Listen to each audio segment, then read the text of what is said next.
Hi అండి, నెత్తళ్ళ గోంగూర ఎలా చేసుకోవాలో చూద్దాము. ఒకసారి ఈ పద్ధతిలో ట్రై చేయండి, చాలా బాగా వస్తుంది.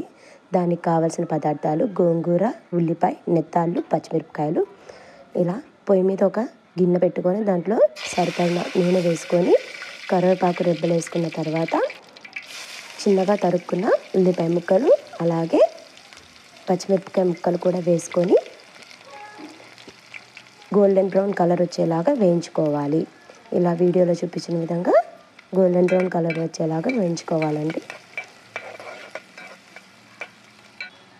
ఇలా వేయించుకున్న తర్వాత కొంచెంగా పసుపు అలాగే కొంచెం ఉప్పు మీ రుచికి తగినంత వేసుకొని మొత్తం కలిసేలా కలుపుకోవాలి.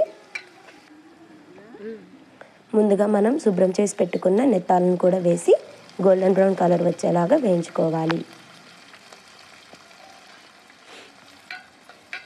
ఇలా ఉల్లిపాయ ముక్కలు అంతా నెత్తాళ్ళు కలిసేలాగా వేయించుకోవాలి.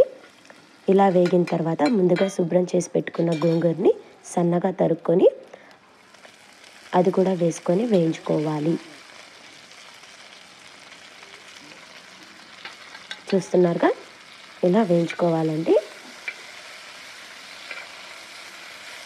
ఇలా ఒకసారి కూర అంతా కలిసేలా కలుపుకోవాలి. దీంట్లో కొంచెం వెల్లుల్లిపాయ వేసుకున్న బాగుంటుందండి. ఆ రోజు అందుబాటులో లేవు మాకు.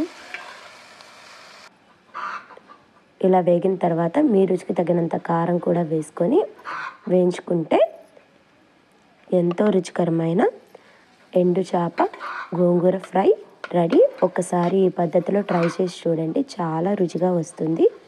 చూడటానికే కాదండి, తినటానికి కూడా చాలా బాగుంటుంది. ట్రై చేసి చూడండి ఒకసారి.